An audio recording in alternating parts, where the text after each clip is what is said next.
he comes again off the turnover, and he slams it home! Outstanding girls basketball matchup between the team on top. Good afternoon and welcome to Unscripted with SkoodSports. I'm John Skoudris, getting set to bring you all the sports that fit in to one video.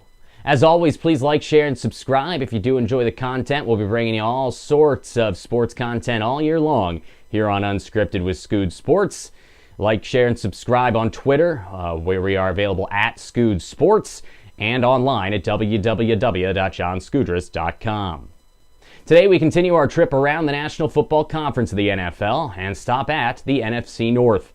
The North, always an uber-competitive division, much like its AFC counterpart. Last year, the Minnesota Vikings, behind a staunch defense and strong running game, were able to capitalize on Aaron Rodgers' injury in Green Bay and uncertainty in Detroit and Chicago, as they won the division with a 13-3 record.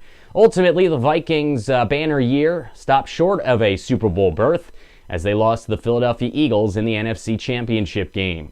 Meanwhile, Green Bay had their strong start halted by the Vikings after Green Bay started the season 4-1 a year ago. The Packers lost Aaron Rodgers to a broken collarbone against Minnesota and ultimately lost their season. Brett Hundley was unable to provide adequate support for the offense in Rodgers' stay, and because of that, the team dropped to 7-9. It's a critical year for them, and we'll have more on them in just a minute. Detroit, meanwhile, has a whole new coaching staff after letting Jim Caldwell go after a 9-7 season in 2017.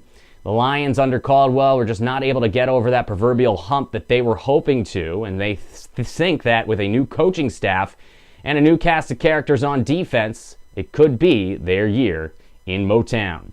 And finally, we have the Chicago Bears, who last year finished in last place in this division, but have a lot of hope going into 2018 with second-year quarterback Mitchell Trubisky hoping to make the jump that Jared Goff and Carson Wentz did a year ago going into their sophomore NFL seasons, with a very talented crop of free agent pickups helping him out on offense. However, we begin first with the team we predict to finish in first in the NFC North. Yes, as you see, I do anticipate that Aaron Rodgers' return to health will result in a return to the top of the division for the Green Bay Packers. A year ago, Green Bay lost Rodgers for much of the season due to that collarbone injury, and because of it, they were never able to get it going on offense. Let's face it, this was a Packers team that's built around Rodgers and their strong passing game. If it's not going, well then they're not going anywhere. A 7-9 season a year ago allowed Green Bay to set themselves up with a decent draft pick, and in the NFL draft, the Packers went out and acquired Jair Alexander, the cornerback from Louisville. A solid pick, although he was taken a little higher than many people believed he would be. They coupled him with Joshua Jackson, a second-round pick out of Iowa, to give themselves a couple of solid young corners to replace what had been an aging secondary. In the offseason, the Packers lost Demarius Randall in a trade with the Cleveland Browns that acquired them backup quarterback DeShone Kizer as a potential insurance against another Rodgers injury. They also lost safety Morgan Burnett in the offseason and linebacker Joe Thomas and Ahmad Brooks from the defense. They brought in a couple of veteran additions and good ones at that. On defense, Muhammad Wilkerson comes over from the New York Jets. Wilkerson's had a few troubles with coaching, with his coaching staffs in New York in the past. Mike McCarthy thinks that he'll be a huge addition to the defensive front. They also brought in Tramon Williams, the cornerback who, of course, played for Green Bay back in the day before heading off to Cleveland and other locales. He is now back in Green Bay to help tutor those young corners they selected early on. And after losing Richard Rodgers in the offseason to the Philadelphia Eagles, Green Bay helped supplement their offense by acquiring Jimmy Graham as a free agent, as well as veteran former Jaguar Mercedes Lewis. That duo will give Rodgers a couple of solid pass catchers over the middle as they look to groom their young wide receiving core, which is now without Jordy Nelson and Jeff Janis after both departed as free agents in the offseason. I do think that Green Bay with a healthy Rodgers is the class of this division. I think their defense is going to be much better than it was a year ago with the additions of Wilkerson and Williams as well as the young rookie corners. And I also think that this is a team that could make noise when it gets to the postseason. Without further ado, let's take a look at the Packers' schedule and how I predict they will fare this year. Early on, the Packers get a couple of home divisional slates, and you'd think that would be favorable for Green Bay, but it's probably more favorable for their opponents not to have to go into Lambeau later on in the campaign. However, I do still think that with Rodgers at the helm, the Packers will get off to a good start. They'll take care of business at home against the Bears in Week 1 before shoving aside the Vikings at Lambeau in Week 2. A Week 3 battle against the Redskins puts the Pack at 3-0, and then a battle in Week 4 at home against the hapless Bills has them starting out solid just like a year ago, as they are 4-0 after 1 month. Heading into their Week 7 bye week, I do anticipate a bit of a snag. In fact, a pretty large one, as the Packers will lose 4 consecutive games, beginning with a road tilt at Ford Field against the Lions. Jimmy Garoppolo will come into Lambeau and shock the world with a road victory over the Packers. That a battle that we saw a lot in the 90s, 49ers and Packers, especially in the postseason. After a bye week where they're 4-2, the Packers get a rude awakening. Back-to-back road games against playoff teams from a year ago, the Los Angeles Rams from the Coliseum and the Patriots from Gillette. I see the Packers losing both of those games on the road as panic starts to set in and Mike McCarthy's seat gets hot as the team moves to 4-4. The schedule doesn't lighten up after the Dolphins game, which I see the Packers winning rather easily, as they will head to Seattle and Minnesota for a couple of tough tilts. That will send the Packers to a dismal 5-6, and everyone will see them as outliers in the postseason race. But the schedule certainly lightens up in December and November as well, as the Packers will take care of business at home against the Cardinals and Falcons, downing those birds before heading to the road to sweep the Bears and take down the Jets, who at that point will be led by Sam Darnold. In Week 17, with a division championship on the line, the Packers will return home to Lambeau Field in what will be a frosty affair against the Detroit Lions. I see this being a good game as the Lions will be competing for a playoff spot as well, but in the end, the Packers at home have it, as the Packers recover from a 5-6 start to win their final 5 games and finish the season at 10-6. With the 10-6 record and 7-1 record at Lambeau Field, Green Bay clinches the NFC North for the first time since 2016. In second place in the NFC North, Unscripted with SkoodSports predicts the Minnesota Vikings. Vikings don't have a bad team at all. In fact, I think they have one of the more talented teams in the NFL. The problem with Minnesota is there was a lot of upheaval in the offseason. They got some players coming back from season-ending injuries. They have a much tougher first-place schedule than they did a year ago, and perhaps most importantly, Aaron Rodgers is back for the Green Bay Packers. When you look at the Vikings offseason, they did lose a lot, both offensively and defensively. Of course, all 3 quarterbacks are gone, as Case Keenum is now a Bronco, Teddy Bridgewater's a Jet, and Sam Bradford is a Cardinal. Their supporting cast on offense saw Jerick McKinnon move on to San Francisco, and Michael Floyd and Jarius Wright, wide receivers who are no longer with the team. On defense, Tom Johnson, Shamar Stephen, Tremaine Brock, and Marcus Sherrills are all gone as free agents as well. When you look at what they did to replace those players, they did a decent job, though their depth definitely took a hit. Of course, in the draft, they took cornerback Mike Hughes and offensive tackle Brian O'Neill with their first 2 picks. On defense, they signed Sheldon Richardson, formerly of the Seahawks and Jets, as a free agent. And on offense, brought in Kendall Wright to provide help out of the slot for their top 2 talented receivers of Stephon Diggs and Adam Thielen. Of course, the big news in the offseason, though, and we can't ignore it, was the signing of Kirk Cousins to a big-time contract, over $90 million guaranteed for the former Redskins quarterback who put up some gaudy offensive numbers in D.C. the last couple of years. But the knack on Cousins has always been 2 things. 1, the turnovers. He turns the ball over a lot. And 2, his performance in big games. Cousins' best record in the regular season was 9-7. He's never had a winning record in a regular season other than that.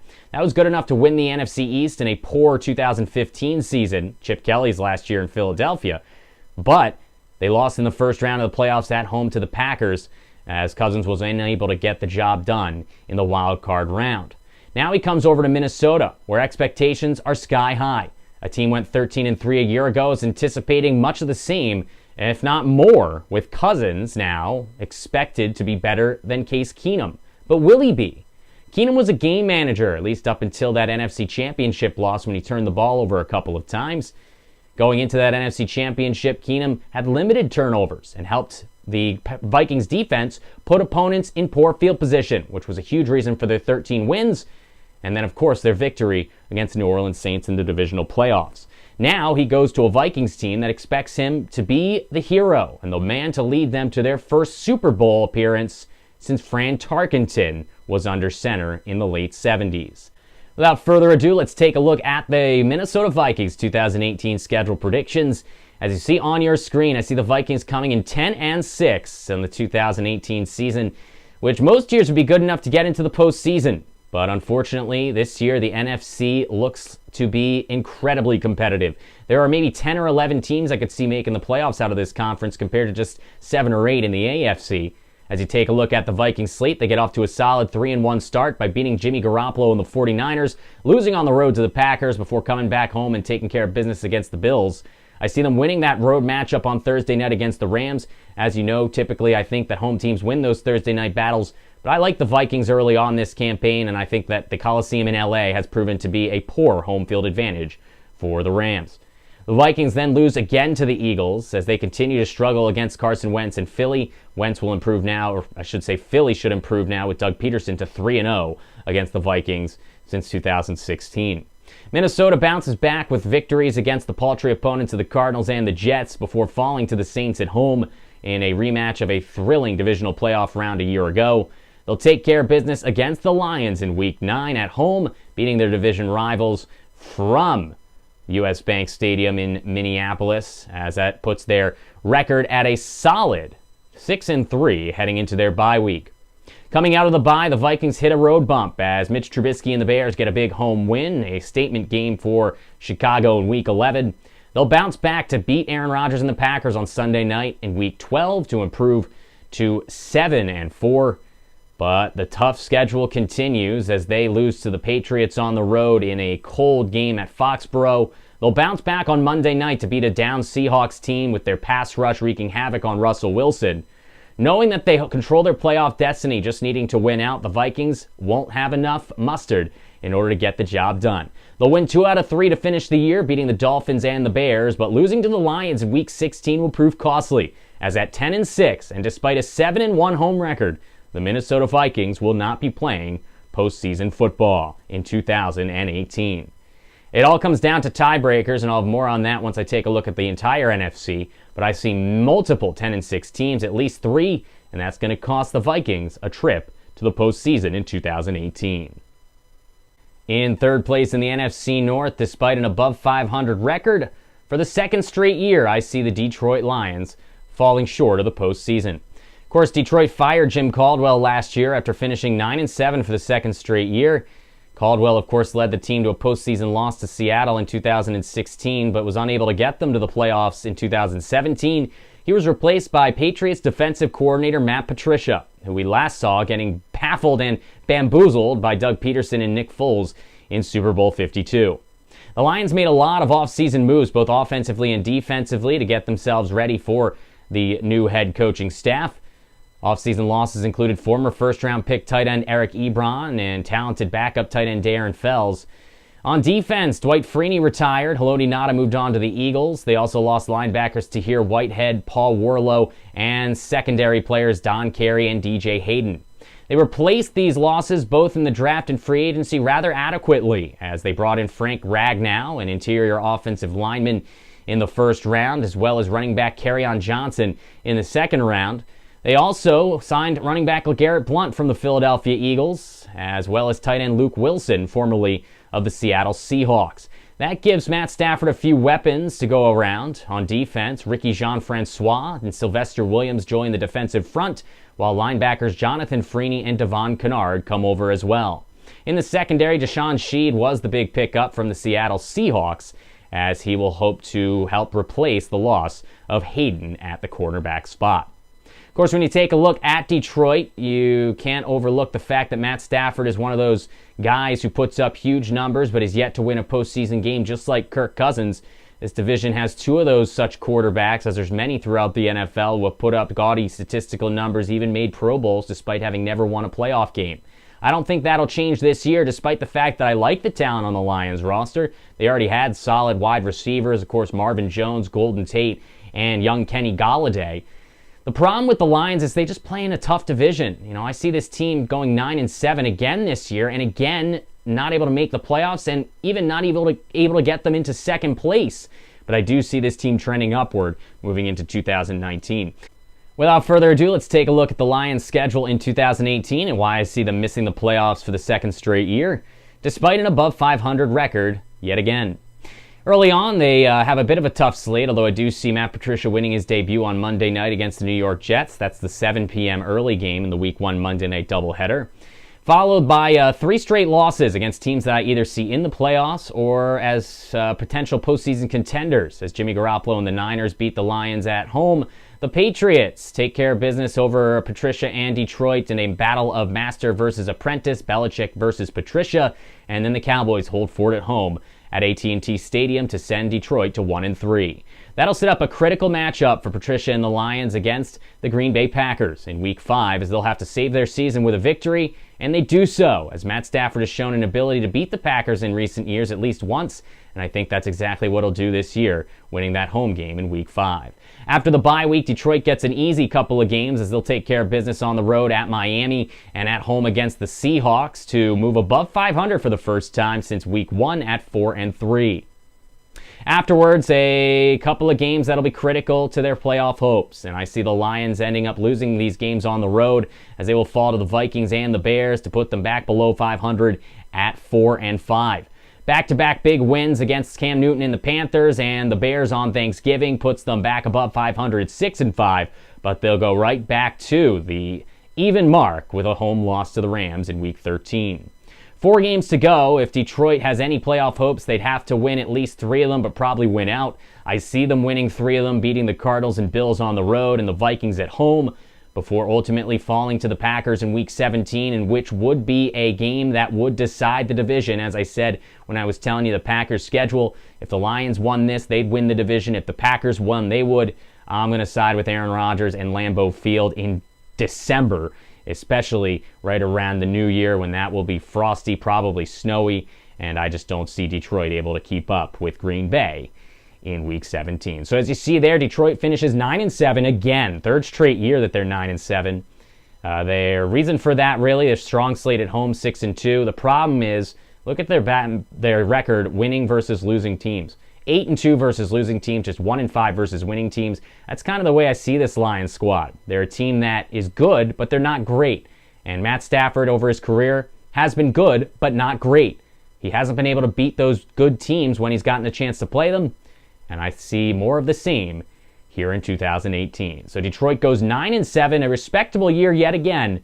But again, they are the bridesmaids and not the bride of the NFC North. And finally, bringing up the rear of the NFC North for the 2nd consecutive season, but trending upwards, the Chicago Bears. Bears went 5-11 in Mitchell Trubisky's first season. After starting Mike Glennon for the first few games last year, they ultimately decided to move on to their young 2nd overall pick out of UNC. Bears got a new coaching staff here in 2018 as Matt Nagy brings his offensive talents from the Kansas City Chiefs.